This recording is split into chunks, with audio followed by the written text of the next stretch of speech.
le plan de relance additionnel de l'Allemagne a été confirmé par Angela Merkel après une réunion de 2 jours avec sa coalition. 130 milliards d'euros supplémentaires. Parmi les mesures, on retrouve la baisse temporaire de TVA à 16% pour le taux normal, une allocation de 300 euros par enfant et pour soutenir le secteur automobile, un mécanisme de prime à l'achat semblable à celui annoncé la semaine dernière par Emmanuel Macron en France. Ce plan s'ajoute aux 1000 milliards d'euros annoncés précédemment, alors que le taux de chômage est monté à 6,3% sur le territoire allemand, malgré le dispositif de chômage partiel. Et Donald Trump freiné dans sa volonté de commercer plus avec le Brésil de Bolsonaro, freiné par les démocrates. Les parlementaires ont fait savoir dans une lettre à Robert Lighthizer qu'ils s'opposeraient fermement à la poursuite de tout type d'accord commercial avec le gouvernement Bolsonaro, expliquant que plus de relations économiques avec le Brésil, je cite, saperait les efforts des défenseurs brésiliens des droits humains, du travail et de l'environnement.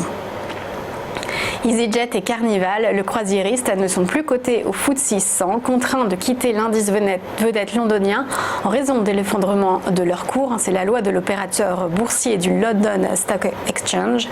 Depuis le début de la crise, Carnival a perdu près de 2/3 de sa valeur et EasyJet la moitié.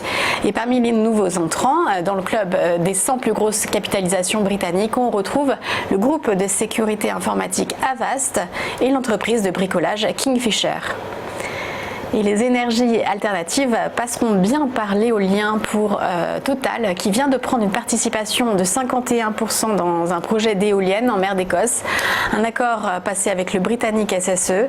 Le parc éolien nommé Seagreen sera le plus grand de la région et devrait être opérationnel en 2022. Le coût de la prise de participation pour Total s'élève à 70 millions de livres. C'est le premier projet d'éolien en mer, l'éolien offshore pour le groupe français, qui a déjà annoncé ne pas s'arrêter là. Et du côté des marchés financiers, on aura donc franchi hier les 5000 points sur le CAC 40, 5022 points exactement au terme du séance, où l'indice parisien s'est donc envolé de 3,36%.